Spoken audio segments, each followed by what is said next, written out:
You spotted that. It's a nice place. Lovely place.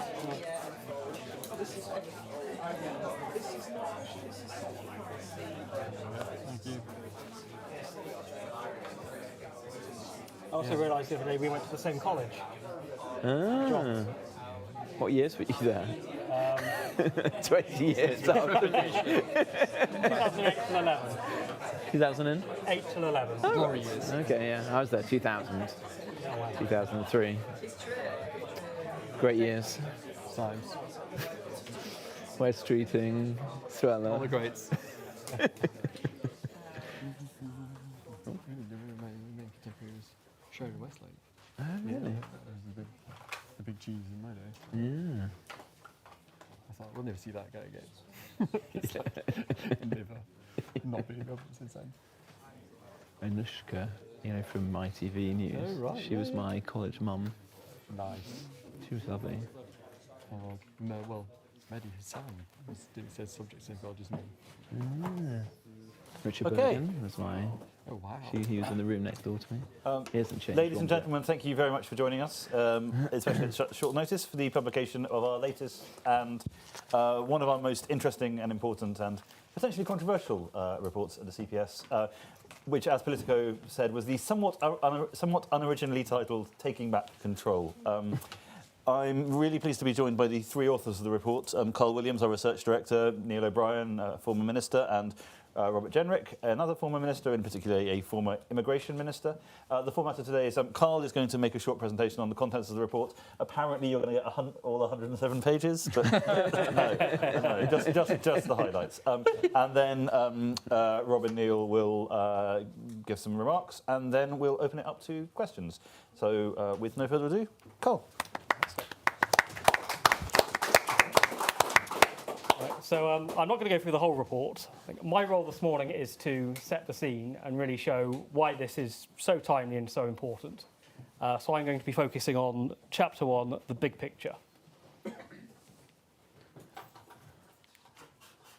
If the slideshow works.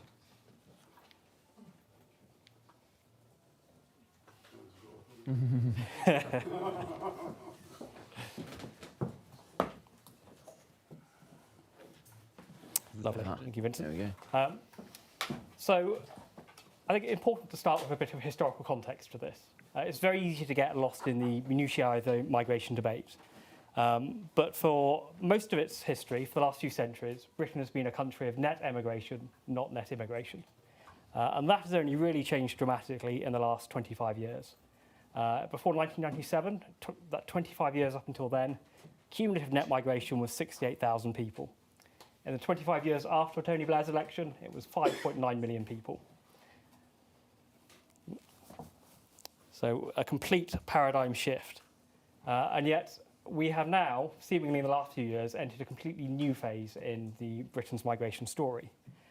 In 2022, we all know that net migration came in at 745,000. That was after almost 500,000 in the preceding year. So in the space of 2 years, we've added a city the size of Birmingham to the UK. There are many reasons we've covered in the report why this is hard to sustain in terms of pressure on housing, on public services, and these are discussed extensively in chapters 3 through 5. But I think it is important to dispel some of the almost complacency that's setting in. And I should say that a lot of this has been driven by a surge in non-EU migration. Let's skip over this slide, please, Vincent. So, as I was saying, there is almost an element of complacency setting in. We're told that what happened in 2021, 2022 was a one-off. We had a huge increase in safe and legal humanitarian visas for Ukrainian Hong Kongers. And I think this is absolutely widely supported. We had a surge in student migrants, and this is often said this is a result of COVID and the sort of disruption caused by then, so it's a catch-up. However, I think we have to take these sort of reassurances with a drop of caution. As we can see from the table here, the total number of visas issued in 2023 was basically in line with 2022.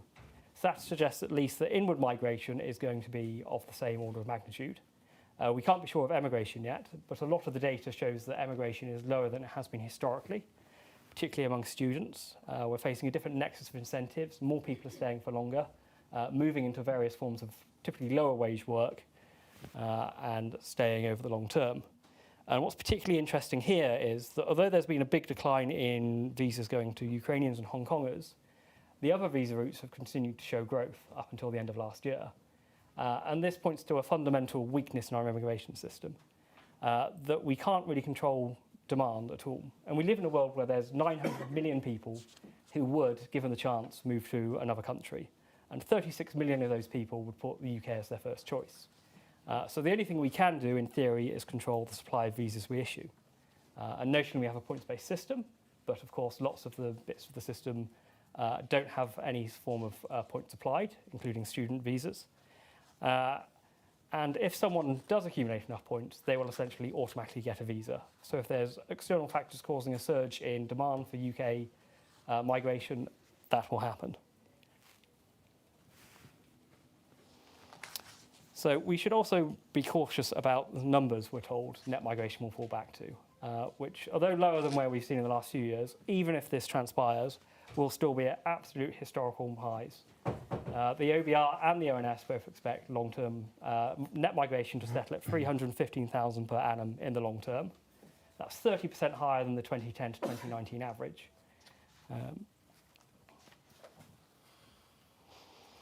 I think this chart shows how much of a step change this is going to be over the next decade. Population growth each year due to migration over the last 30 years has averaged about 0.3%. In the 2020s, we're going to double that. So we're doubling down on the net migration strategy we've had for the last 20 years on the current trajectory. And that is partly why this report is so important. I think we need to understand the sort of policy choices we have made through the immigration system.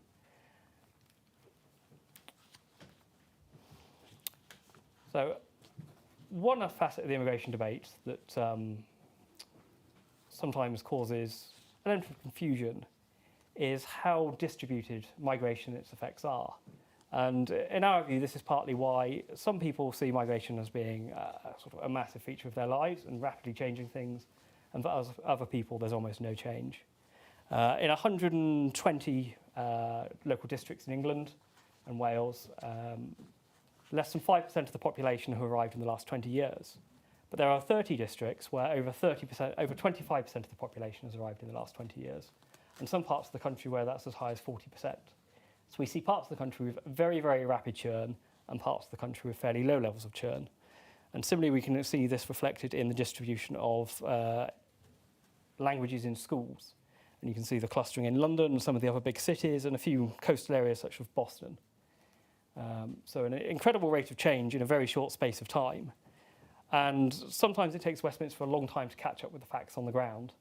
And I think the geographic distribution of this is partly why, but also there's an age distribution, an affluence distribution. If you're an older person who owns your own house and you live somewhere, an affluent suburb, then you're much less likely to notice the effects of migration than, say, a young graduate renting in London, competing in a housing market where 67% of households are now headed by a foreign national. 67% of private rental houses. I was about to say, the private rental market. Sorry, I just wanted to... It's okay, Rob. So there's sort of two reasons why this is so important. The one is democratic, and the one is economic. And on the democratic reason, we can see that most Britons think migration has been too high for the past 10 years. Over 60% of all voters, compared to just 6% of too low. But this isn't just a right-wing thing. This isn't just a Leaver thing or just a Conservative thing. This is across the board. If you look at Lib Dem voters, almost 50%, immigration is too high. London is almost 50%. Young people, supposedly the most pro-migration demographic, also too high. In fact, only 5% of people aged 18 to 24 think it's been too low over the last decade. And I think this largely reflects people catching up with their material interests, as I indicated.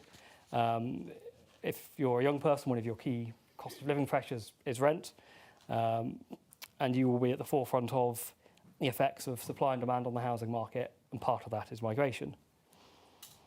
Now, it's not just the sort of current change we're seeing. there's a narrative that over recent years people have cared less about migration, and perhaps that was the case after the Brexit vote and after we left the EU. But I think as people have realised we haven't regained control and that numbers are at record levels, dissatisfaction has started to set in again. And this comes on top of 30 years of broken promises where we'd say, politicians of all stripes would say, we're going to tighten migration, and more recently, we're going to reduce it. And so far, we have singularly failed to do that.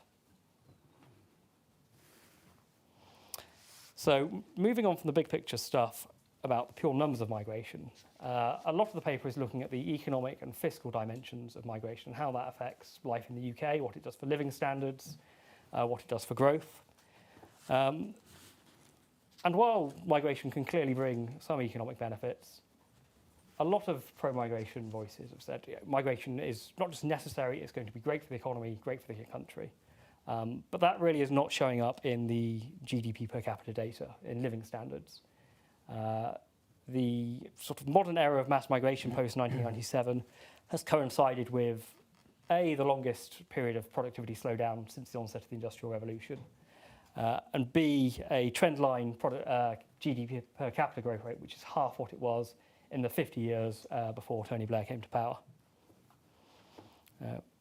Now, of course, migration is only ever going to be part of the story here. Energy prices, housing, etc., all part of this. But migration does feed into living standards in various ways. One of these, as I've already indicated, is housing. And we have quite a substantial section in the paper on housing and social housing. And as you can see from the graph, whilst we're building in England at a rate of between 200 and 300,000 houses for the last several decades, population growth, substantially driven by migration, has surged well beyond that. We're already in a situation where we have a housing deficit of 4 million houses. Unless we can bring migration down to sensible levels, that deficit is only going to widen, the housing crisis only get more acute, that living standards of productivity is going to continue. So I think this is a final slide from me. And this is just to emphasise that whilst a lot of the conversation is around the overall numbers of migration, it's not just the numbers that matter, it's the composition. So much of the debate is stuck between migration good or bad, which is an awful framing. What we should be asking is what sorts of migration, in what circumstances, to what end, for how long? And if you look at the various studies done over the years of the fiscal impacts of migration, how much do people pay in taxes, how much they use in public services, most surveys, most studies find that it's a very negligible impact overall, plus or minus 1% fiscally. However, that hides enormous variation between different groups of migrants of different ages coming on different routes. Our report shows this playing out in terms of social housing. So if you're a national from North Africa, you're 3 times more likely to be in social housing than someone from Kenya.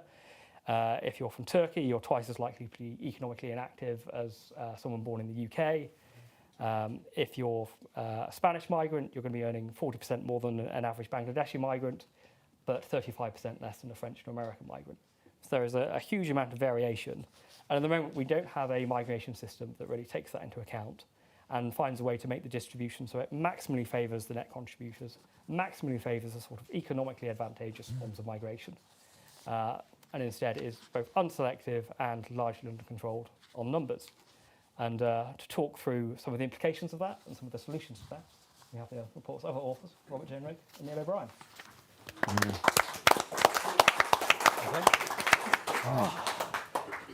Thanks. Well, good morning, ladies and gentlemen. I'm grateful to so many journalists for taking time out of covering the Garrett Club to talk about what the country is really interested in, which is immigration. Thank you to the Centre for Policy Studies for taking this proposition forward. We began in December with the idea of producing a 20-page report, and we ended up with one that was over 100 pages, and that's really a tribute to Carl in particular, who's been superb and has put so much energy into this project, and of course to Rob Colville and the whole team at CPS. So thank you to all of you, and I'm very grateful to have partnered with Neil O'Brien, one of my colleagues in Parliament who I have the greatest respect for, a superb minister, a superb advisor when he was at the Treasury and elsewhere. And I hope as a team we have produced a report which can make a meaningful contribution to this very important national debate. Now, it's been a debate that has played out for some time, and the arguments around the social and cultural impact of migration are well rehearsed. I have made the case that having net migration at 600,000 or 700,000 per year is simply too much and is placing enormous strain upon communities. It's just not possible to successfully integrate that number of people every year into our country and to build the kind of cohesive and united country that I think we would all like to see. The democratic argument has also been well rehearsed, and it feels to me to be extremely corrosive to trust in politics and democracy that for my whole adult life, politicians of all stripes have made promises only to produce precisely the opposite when they've actually come to power. And that has been ever more so in the last couple of years, where my constituents in North Nottinghamshire, like much of the country, voted in the Brexit referendum for not just a more controlled system, but to reduce the number of migrants coming into our country. And then we produced a system post-Brexit that was, if anything, more liberal than the one we had when we were members of the European Union. And so as a basic question of restoring trust in democracy, we also have to take action. But the genesis of this report was not those two important questions. It was the economic argument, which to me, and I think to Neil and others, was a question which had yet to be fully answered. And to those who were making the case for mass migration, we felt the arguments needed to be properly interrogated and debunked. And we needed to say, do migrants, or does this level of migration to our country really make the kind of economic contribution that some have argued for a long time? And that's why we wanted to partner with the preeminent economic think tank, the CPS, and produce this report.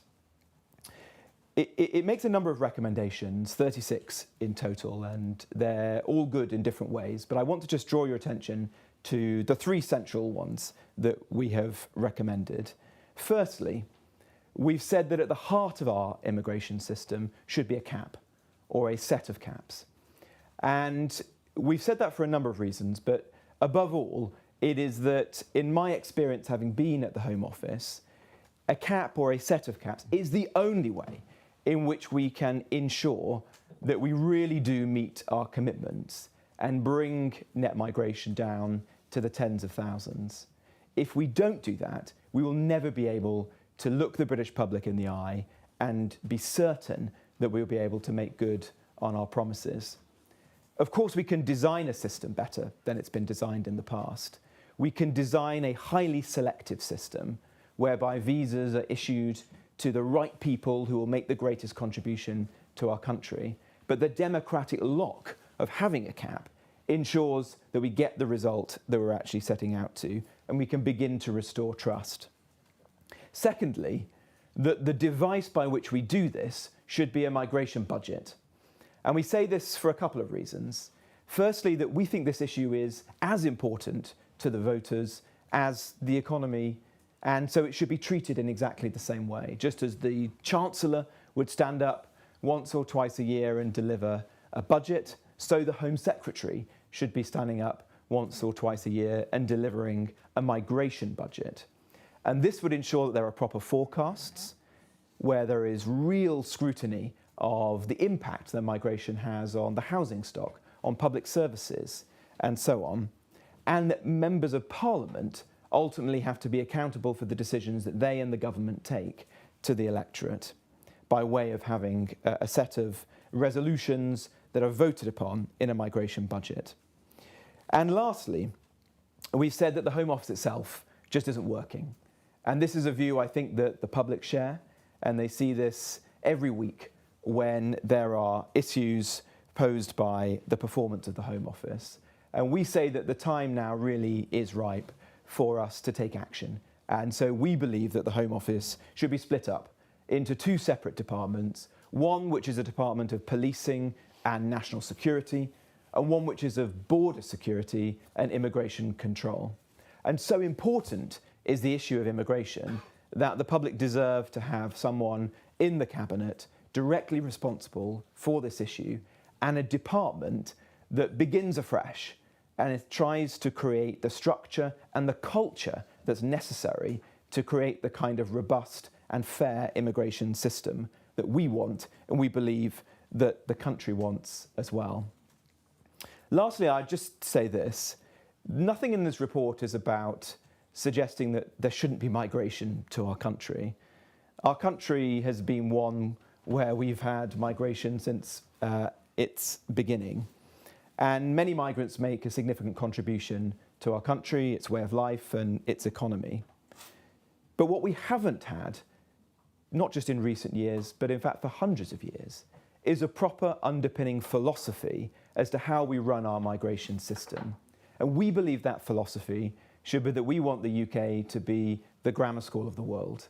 We want to have a highly selective immigration system where we think carefully about who should come to our country, what contribution they could make, and what the consequences will be for British citizens, whether that be in the housing crisis, whether it be access to GPs and doctors and dentists, whether it be the impact on our roads and infrastructure. Because, a migrant doesn't come to this country with a hospital bed, a house, or a mile of road.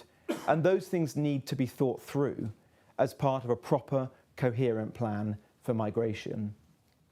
And I think this will be one of the biggest questions, not just of the months ahead as we approach a general election, but for our generation. We live in an age of mass migration, both illegal and legal, where millions of people around the world are on the move, looking to move to countries such as ours. And we should prepare for that now by building the most coherent and robust and fair immigration system we can. And I hope that this report makes a contribution to that by setting out how we can do it. It is also a set of recommendations that could be taken up now. Some of them are longer term, but most could be done immediately. In fact, the changes that we're proposing to the migration system itself could be done through secondary legislation in the weeks ahead. It could be passed through Parliament in good time before a general election. And in a year or so, we could have returned the UK to our historic norm of having low levels of net migration and have made good on the promise that I was certainly elected upon when I was elected 10 years ago to bring net migration back down to the tens of thousands. And I think that was a sacred promise that we made. It's one that we should fulfill, and it's one that we can. Thanks very much.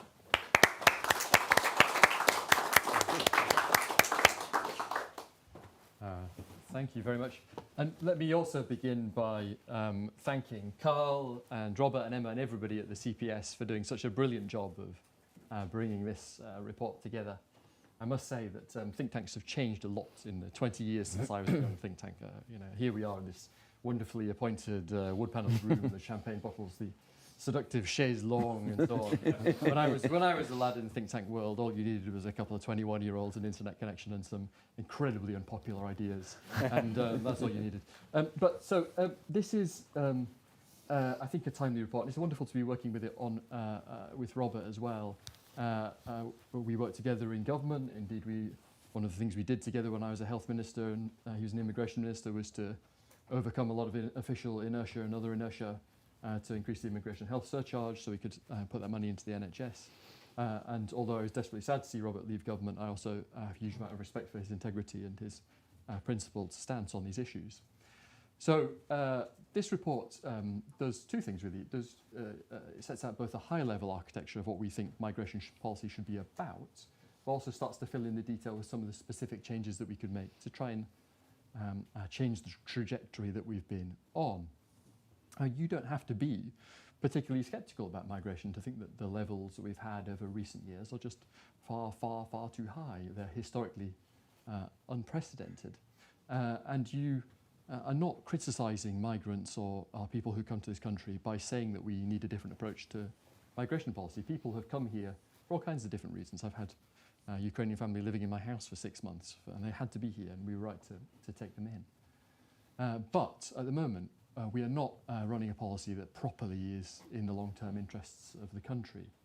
And what we need is something that is more selective, that gets us the benefits of migration and reduces the downsides. And I think that the three key points we set out on page 5 of the report are the architecture that we need. So as Robert said, we need that overall cap, because without that discipline, policy just drifts. If you imagine a world in which in government, every single department just spent what it felt it needed to spend and then added that amount to your tax bill, well, we would end up with a very, very high level of public spending, and we would end up with a lot of low-value spending because there'd be no coordination. Without a budget, there's no trade-offs. You don't choose whether you want to have more, let's say, high-value, high-skill work-related migration, or more family migration, or more student migration. And so we need that discipline. We need an anchor, partly to restore public confidence in the system as a whole, but also partly through that budget process to start to have a proper conversation about the trade-offs and what we really want out of migration. And the second thing that we need to do to back that up is to radically improve the policy-making process. So for fiscal policy, we have the OBR, we have the IFS, we have a well-developed system for considering all these trade-offs, and we have not bad data. In migration, huge amounts of the data that we really need to make important decisions is missing, and it is stuff that we can and should have. We don't, unlike a lot of other European countries, have a good life cycle analysis of the fiscal impact of migration. A lot of the arguments involve us flying blind because we can't see what the overall contribution of someone is going to be over their life cycle in a way that they can in Germany or Austria or Denmark or in lots of other European countries. And we need to get that. And we have the data we need, but it's not at the moment joined up in government. So we need that. And we need to start to have a proper forecasting process. We need to upgrade the Migration Advisory Committee, which is a very good organisation, into a kind of OBR for migration. So if we take an example like the social care visa, where we thought about 6,000 people would come on it, but last year we had about 450,000 people, including dependents, so out by a factor of 30. Where is the accountability when these things are got wrong? When we said there would be tens of thousands from Europe in the noughties, then it was much higher than that. Where is the accountability? Unless you have a process and a body and transparency, then there's no learning and things don't get better. So we need a clear process, a budget setting process, backed up by much better data. And that applies across the board. I think it's wrong that we have lots of data that we don't publish at the moment. For example, in the criminal justice system, again, Robert has amendments down in Parliament at the moment on this. We have the data on the nationality, asylum and visa status of people in prison, but the government will not publish that data. I think that's wrong. I think we need to have more glasnost at the Home Office and throughout government. And Robert set out the philosophy, what we call the kind of the grammar school of the Western world, trying to be more selective so that we have a bigger impact, a bigger positive impact on the economy. Because migrants have certain inevitable effects. More people come to this country, that's more pressure on GP surgeries, more pressure on infrastructure, more pressure above all on housing. So in this city, in Greater London, about 2/3 of private renters are people who are born overseas. And of course, that's putting upward pressure on rents, particularly given the very rapid growth that we've seen in migration over recent years. So you have some inevitable downsides from migration. But of course, economically, those downsides can be offset if the people who are coming are going to make a big fiscal contribution. And I think it's often just assumed that everyone who comes to the country makes a big fiscal contribution. But actually, to pay more tax than you get in public services in this country, you have to be quite a long way up the income distribution. You need to be in the 7th decile. More people take out than pay in. And a lot of the people who've come over recent years are either not working or they're working in very low-wage jobs. That's a deliberate aspect of policy. And so that means they're very unlikely to be net contributors over their lifetime. So you're seeing both those negative externalities in terms of housing and those capital stocks like the public services infrastructure that we've built up over a long time. And on the other side of the ledger, you're not seeing a positive fiscal contribution. So, there might be reasons to bring people to this country, but they are not overall benefiting the economy. And we can see that in the macro picture. If the kind of migration policy we've had over recent years was really rocket fuel for economic growth, then our economy would be booming, would be blasting off. But that's not what we see, actually. We see slower productivity growth, slower GDP per capita growth, because we have much greater growth in population. But we don't just have the high-level recommendations about the overall structure in the report. We do start to go into some of the detail about how one might change these things. And I funnily enough saw David Cameron this morning, not only the Prime Minister who brought us to office with the tens of thousands target, but also someone who got rid of the 2-year work and study visa because it was being abused. And this was a decision that we made. David Cameron was Prime Minister. We were in coalition with Nick Clegg. This is the politics of the centre ground, right? This is something we got rid of. We were then advised not to bring back by the Independent Migration Advisory Committee. A decision was made to bring it back, and the results have been exactly as the Migration Advisory Committee forecast. Large numbers of people have come and actually used it as a gateway into low-wage work rather than coming to study. And people sometimes say, well, let's take students out of the net migration figures, but of course, if students study and they leave, they take themselves out of the net migration figures. The reason why they appear in them and why we have that 600,000 extra people added to the population is that, of course, many people stay. And from developing countries, even if we look back before the liberalisation, we can see that between a quarter and a third of people would ultimately stay in the UK. So that's students. If we look at the health and social care visa, I mentioned already the care visa, and I was briefly, before I was primary care minister, I was the care minister. And I was struck by the way that people would move jobs for relatively tiny differences in pay, literally for pennies. And if you had, an Amazon warehouse open in a particular place, it could sometimes cause problems for the social care sector in that place.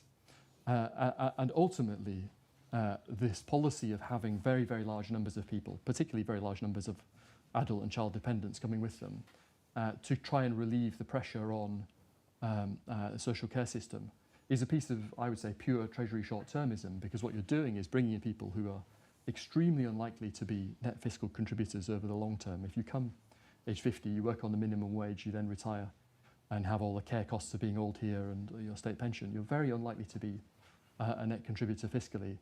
And in the short term, yeah, sure, you're getting a little bit of downward pressure on wages, but I'm not sure that's what we really want for our social care, what we want for our own loved ones.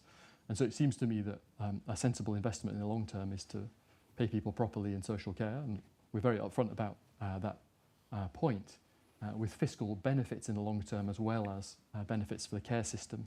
And we can now see the incredible industrial scale abuse of that visa, both people being abused who are coming through it and are being effectively treated as modern slaves, but also people making huge profits from fake companies, fake jobs. Every week there is a story in the papers about the way it's being abused, and so I think we need to go further in terms of migrating off of that. And of course there are types of migration that I think everyone welcomes. As a health minister, I was very keen on high-skill medical migration, but at the same time keen that we take away the pull factor. So lots of other types of migration, it's really about us controlling the numbers of people coming in order to get to the right level. In the NHS, really, though we welcome doctors from other countries, we need to start training more of our own people. And it's incredible that we went in the NHS from 1948 to 2023 without the NHS ever having any kind of long-term workforce strategy. And I'm really proud that we've now done that. Very proud of Jeremy Hunt for helping us to force it through when I was health minister. But incredible we never had that. And it resulted in an absurd situation where we were turning away bright young people from doing medicine as a degree in the UK, then desperately relying on raiding people out of the poorest countries in the world. We continue to recruit a lot of people from WHO red list countries.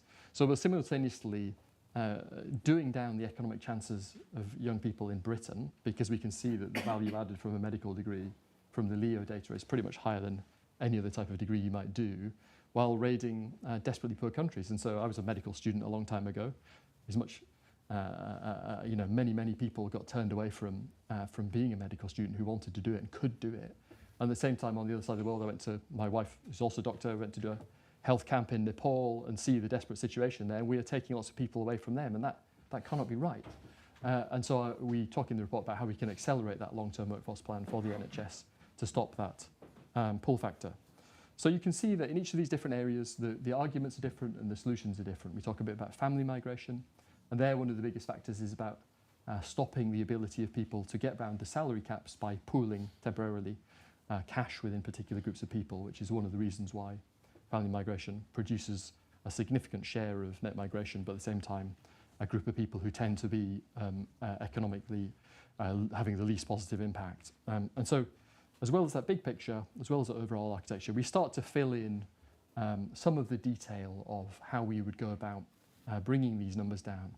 This is not rocket science. It's not things that we can't do. And I've been actually very encouraged that some of the changes that Rishi has made over recent months, particularly the changes to dependents being brought on student visas and so on, have actually reduced migration quite rapidly. And the sky has not fallen in, the country has not exploded. And some of these ideas are not new ideas. I talked about the graduate visa, which we got rid of under the coalition and we brought back. It caused low-skill student migration to lower-tier universities to really increase again. And this is, as I say, it's the politics of the centre ground. It's something we got rid of under the coalition. It's something that our independent expert advisors told us was a mistake. And it's time to act on that good independent advice and go back to where we were in the coalition and get rid of it. So, a big picture, a big challenge. And I am struck, as I go around knocking on doors all the time, this is one of the most salient issues in the country. It is one of the top 3 issues facing the country. It's not the only issue. We care about the economy, about health. But it is a really important issue for people. And I think there is a big problem for our democracy here. People have been promised again and again that we would get numbers down and that we would focus on the brightest and best and have a more selective system. And that hasn't been delivered. That is not what's been delivered, and that is a huge problem, not just for us politically in the Conservative Party, but for politics in general. Because I meet people and they're so frustrated and downhearted, and they say, oh, it doesn't matter, why should I vote? You promise these things, then you don't do them. So it's essential that we keep faith with the British public. It's essential that we do what we promise to do.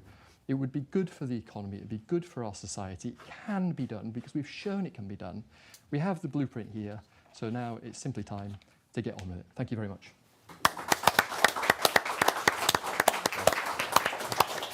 Well, it's not quite simply time to get onto it, because now you get to ask them questions. So, given the positions, I mean, guys, if you want to pick your question as yourselves, but I mean, I think Beth and Rajiv, if you want to go start off. I've got quite a broad question. Since 2010, there have been 4 Conservative manifestos promising to cut migration. Brexit promised to take back control of borders, a Conservative project. All of it is broken promises. Migration's at record highs.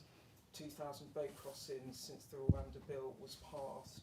With reform on your back, is this now an existential issue for the Prime Minister and the party?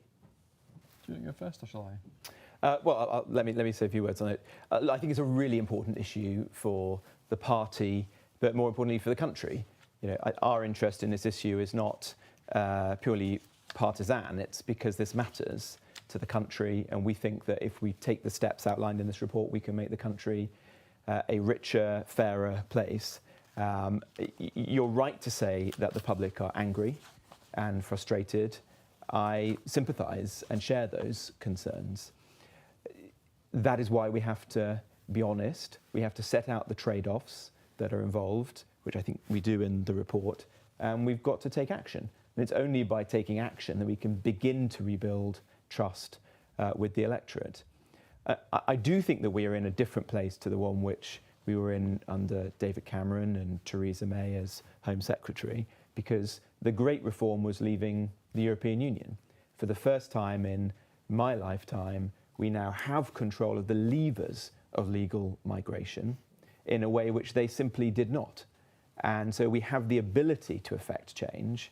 The question is there the political will to do so? As Neil said, we did make some significant changes, or the Prime Minister made significant changes at the end of last year, which are beginning to have a material impact. But I always viewed that as a first step, not as an end point. What we're proposing here are a set of sensible changes that could be made quickly, that would complete that job and get us back down to the tens of thousands. Yeah, the only thing I'd add to that is just that this is something that the entire population wants to see happen. There's a nice chart on page 8 of the report that will show you that there's an overwhelming majority that migration's been too high among Labour voters, among Lib Dem voters, among people who voted Remain in the referendum, among young people, among Londoners. Everybody thinks it is too high. So it is not just a party political issue, although it is essential that we keep faith with our voters and do what we promised. Thank you. Sorry, I should have said we've got a microphone. Thank you. Rajiv Sal from The Guardian. You said this morning, Robert, that the government must be honest with voters about its mistakes. And you said here that immigration policies have been more liberal post-Brexit than before. So in the spirit of honesty, which prime ministers and ministers should be held responsible for allowing net migration to spiral post-Brexit? What could the consequences be for the Conservative Party if it does not bring Nigel Farage and his fellow travellers back into the fold? Well, firstly, I've been clear that this is not an issue of any one individual or political party. I think that politicians and governments have made promises and been unable to keep them for the last 30 years. And we have to end that. One of the reasons I ultimately chose to leave the government was I didn't want to be just another politician who made promises on immigration and broke them. Some politicians are more culpable than others. I think, for example, Theresa May, as Home Secretary, worked very hard to bring down levels of net migration and deserves credit for the work that she did. There were mistakes made in the immediate aftermath of Brexit, and the system that was designed was a very liberal one, which has had a number of negative consequences. We are now able to change that. I was very pleased that we agreed the package of measures at the end of last year, which are the largest package of measures on legal migration in recent times. They will bring down the number of people coming to this country legally by around 300,000. And as Neil said, you're beginning to see the fruits of that. But I would like us to go much further.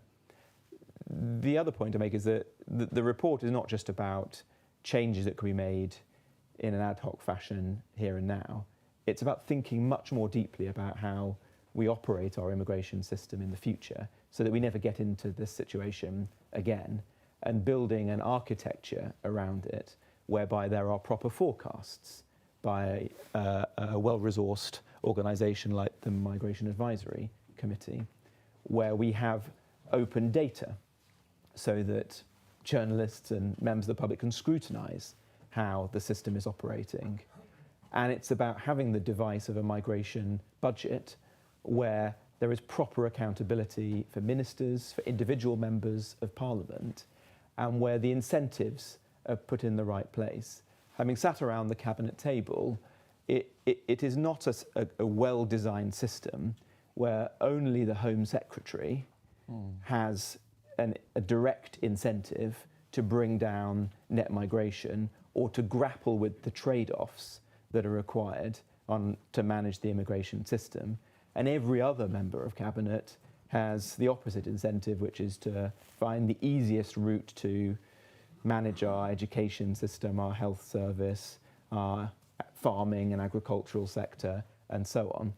That doesn't work well as a system, and what we're proposing here is an architecture that would force those trade-offs to happen. And I think trade-offs are very important in politics. That's how you make good decisions and have a more grown-up system of government.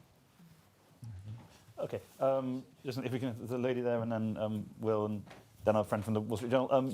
But if I can ask our political friends to break the habit of a lifetime and give quick answers, because we've only got about 15 minutes, and there's loads of people who want to ask you. I'll let you answer these. Sam Lister, Daily Express. Just to follow up really on Rajiv's question. I mean, really what you're saying here is it's Boris Johnson's fault, isn't it? That's how the report seems to read. And do you also think, you've talked about the majority that you've got now in government, that you can use that to quickly make some changes. How many seats do you think that would save the Conservative Party? You being eyed in that yes, question. okay, fair enough. There's a desire for you to answer, I think. Look, well, I think that one of the lessons of the local elections was that we need to give a reason for our voters to come out and vote Conservative, and we need to persuade some of those who are considering voting Reform to come back to the party. And I think taking further action on legal migration is perhaps the best way in which we can do that. But my motivation is not partisan. It is because I think this is the right thing to do for the country. And we have sufficient time between now and the general election, assuming it is in the autumn of this year, to put in place the sorts of things that we've set out in this paper. For example, we could do a migration budget, and we could implement the changes to the system that we've set out. And that would go some way to meeting the frustration of the general public, and I think persuading them that we are determined to fix the problem. Boris Johnson. Well, I don't think it's much bigger than just any one individual. I have said before that I think that the migration system that we created was essentially a betrayal of Brexit, because it created a system which was more liberal than the one we had when we were part of the EU. Hi, Max Colchester from the Wall Street Journal. 2 questions. Firstly, your target of tens of thousands of net migration. Can you talk us through how you got to that figure? Why not 150,000 or 200,000? And secondly, being honest about the trade-offs here, your own party's fiscal rules require national debt to be falling in the medium term as a percentage of national income. The OBR says it can do that, but only if several 100,000 people continue to enter the country. So how do you square that circle? So, it's a great question. So, on the OBR, if you read their most recent 2 EFOs, it's very clear that they're moving towards a more sophisticated approach to measuring the fiscal impact of migration, which is really welcome. Because for too long, we had this unbelievably crude approach where literally 1% extra population equals 1% extra GDP. And by the way, we then didn't take account of that in terms of what that means for public spending per head. So I welcome the moves that have already been made there to a more sophisticated approach. It's not gone far enough and needs to go much further. But we must get out of this mindset of saying all migration and every type of migration is always beneficial fiscally. It just is obviously not the case, right?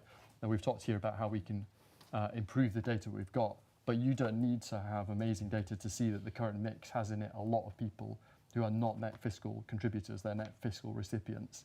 If you look at page 64 or page 74, you can just see the massive variation in employment rates, on earnings rates. There's a graph of how much tax different people pay from different countries. And you can do something much more sophisticated than that. But we've got to get out of the mindset that says all migration is brilliant for the economy. I'm trying to remember the other part of your question. Tens of thousands. Tens of thousands. So we're not saying that all migration is a bad thing. We're not saying stop all migration. That is the kind of level of migration that we had in the 1990s. It's kind of historically a bit more normal than what we've got now. It gets you to something that is closer to what you can cope with in terms of the growth of the different capital stocks. So this 2-part argument about the economy. We talked about how migration, and we give the statistics in the report, has outrun over recent decades our ability to build new GP surgeries, our ability to build new secondary schools, to build new roads and railways, to build all the other kinds of infrastructure we need, and particularly outrun the housing supply. Now, some people just want to wish that away and say, well, I just build more houses, as if that's the easiest thing in the world, and as if we're great wonks in this room are not constantly coming up with reports to try and improve housing supply. But the truth is, net housing supply, although we'd all like it to be higher, has not actually varied a great deal over the last 40 or 50 years. What's changed is the massive growth of the population driven by migration, and that's why it's just got ahead of all these capital stocks. So if you can get back to tens of thousands, at least that part of the argument, it doesn't answer the point about the net fiscal contribution, which we've tried to address with this idea of the grammar school of the Western world, but it starts to answer that point about just migration's been so fast, it's just realistically outrun our ability to cope with the infrastructure. And people want to wish that away, but it is unfortunately just a reality. William Atkinson, Colhome. It strikes me that the crucial year in this report is 1997. With the polls being as they are, what can the panel sort of expand slightly more on what will happen if current trends continue, if the actions recommended by this report are not taken by Yvette Cooper or whoever else becomes Home Secretary after November, and what impact they then think that will have on public opinion and politics as a consequence? Just to come to it, so again, we keep coming back to this point. The primary argument here is not a political one. The argument is a policy one, right? And so what the ONS and the OBR are saying is that migration will fall back a bit from its absolute record, but only to a level that we would have regarded in 2019 as historically totally unprecedented, walloping along. arriving at 70 million population a decade earlier than we thought just a couple of years ago. And so we will then continue to suffer the same effects that we talk about in the report. We will continue to have a big drag on productivity because the mix of people coming is not right and it's outpacing the growth of the capital stock. And you will continue to have, on the politics side, growing public concern about this because people can see that it is not working as an economic policy and it's bringing with it a lot of different cultural challenges. So I think we will, if we don't change course, we will continue to be missing out as a country and people will continue to be very upset about it. Yeah, I mean, I would just add on the political side that I think it's so important that parties of the centre tackle this issue, whether it's the centre-right or, for that matter, the centre-left, because you see all across the world, particularly in Europe, where parts of the centre fail to grapple with this issue, don't understand the public's concern and their anger and frustration, it has consequences and it leads to the rise of parties on the extremes of the political debate. And I don't want to see that happen. I think it's incredibly important that the Conservative Party fixes this problem and leads the charge on it. We've got loads of questions and really not much time. So can we take 2 or 3 at once? From the lady there, then the gentleman there, then the gentleman behind, and we'll try and remember what to... Hi, Robert. It's Liao from Hong Kong Phoenix TV. Let's talk about the illegal immigration. Then we can see up-to-date legislation of the Rwanda asylum scheme that loads of the asylum seekers and then they flew to Ireland and via the North Island and now cause a great dispute there. So what do you think about that? Are you worried probably to accelerate the intense relationship between the UK and Ireland? And once the free movement being restricted, because of the asylum seekers. Yeah. Okay. Thank you very much. And then the gentleman behind you. Charles Hymas from the Daily Telegraph. 2 questions.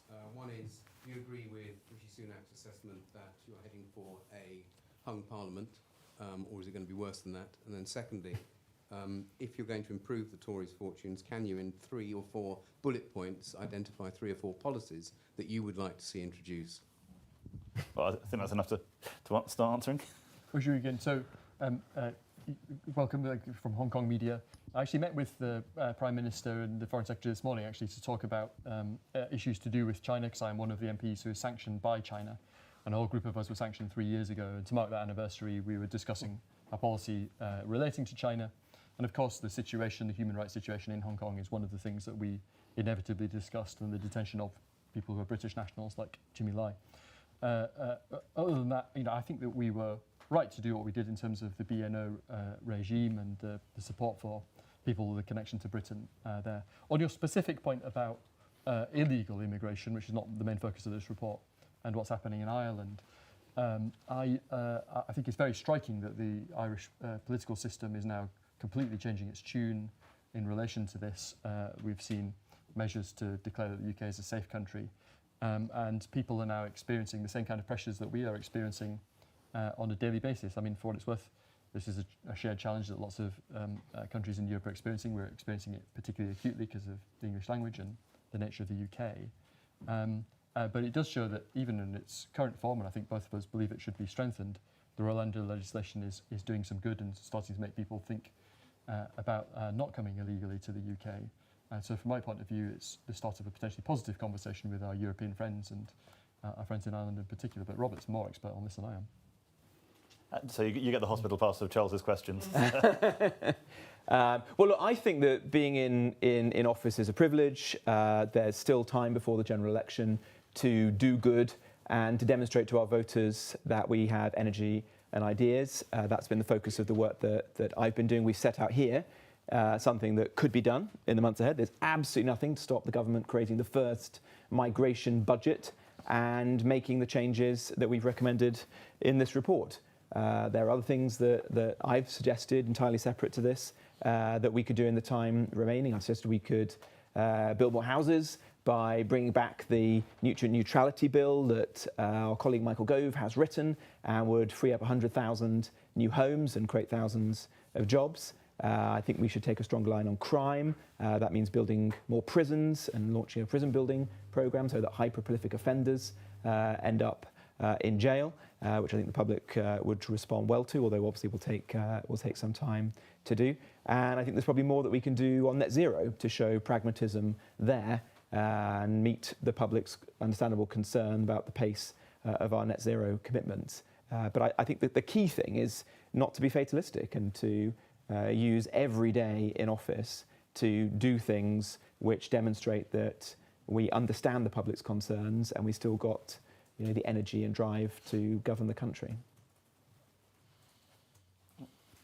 Yes, and then to finish with some from this side, because we've been very biased to the right.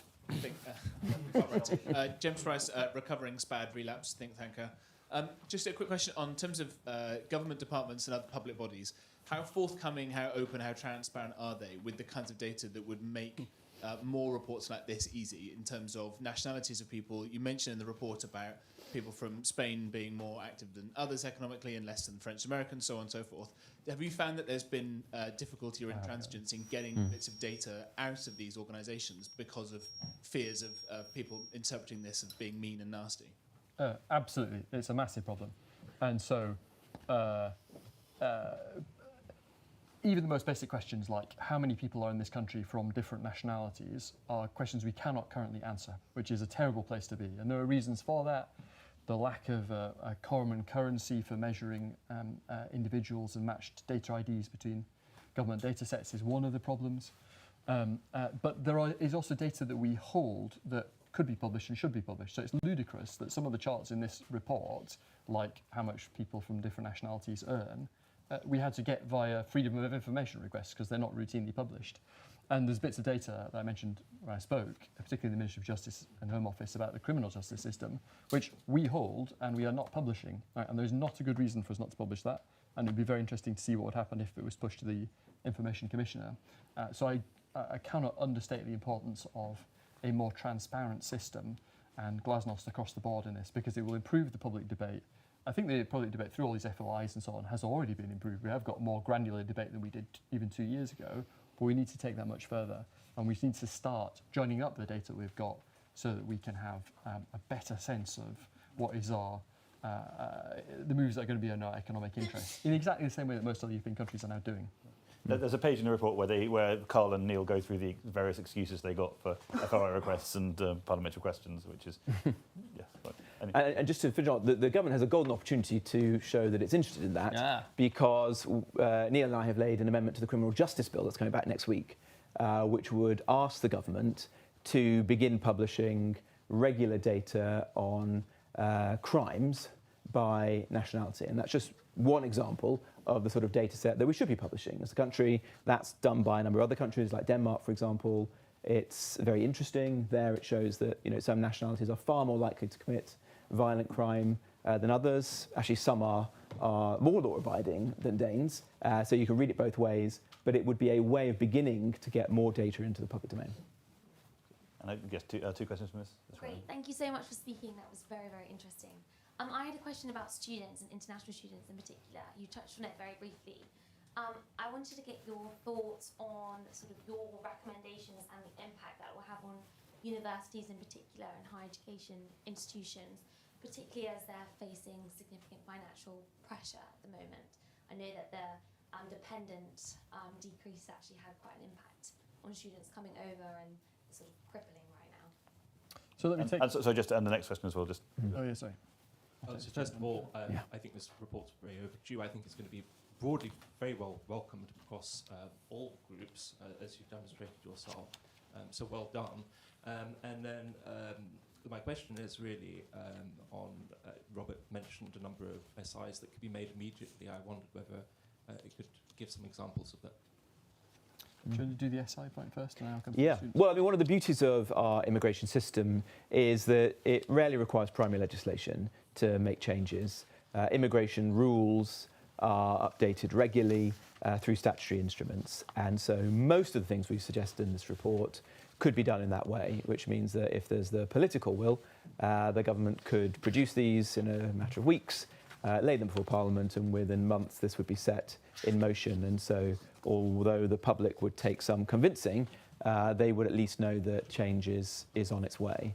And that is the position that we find ourselves in today. And that, as I said earlier, is one of the good things as a result of Brexit, because ministers now have far greater power in their hands than at any time in my lifetime. It's just a question of using it wisely to build the kind of immigration system that we're advocating. And on the point about students, so pages 83 to 93 of the report go into quite a lot of detail on this.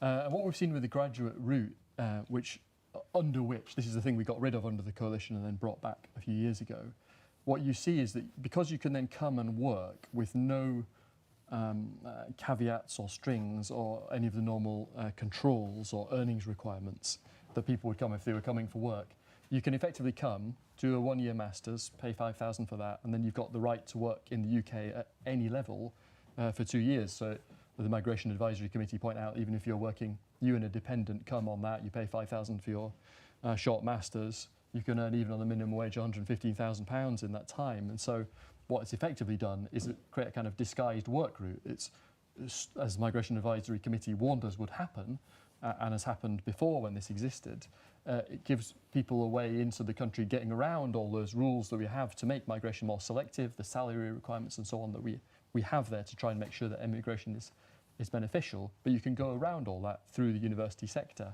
Now, the university sector can make a bit of a profit in doing that, selling some of these short courses. We see that where the growth in numbers has been in what are called lower tariff, less research-intensive universities and in those short courses. And we see that the people who are coming via these routes are earning very little. They're in the kind of Deliveroo type economy. And as the Migration Advisory Committee point out to us, you know, if you want to just create a kind of youth mobility route, if you want to create a route for low wage work, do it directly. Don't do it in a way that is sort of running through universities. It's not clear to me that that is any great benefit to the economy, but it punches a massive hole in our ability to get a more selective, more grammar school-like migration policy overall, because we can set up all these rules in terms of how much you must be earning to come here to make sure you're a net fiscal contributor, but you can just go around them all and work in the low-wage economy, and that's not the only example of that. The shortage occupation list has been another, but that is one of the most serious ones. And anyway, we got into a lot more detail into the report. Cool. Well, I'm really sorry. We're going to have to wrap it up. I know people will have a load of questions for our panellists. Can I please ask that you ask them out in the ante-room, because we need to clear the room pretty sharpish. So could the adoring / threatening mobs please, head in that direction? Thank you very much. Yeah.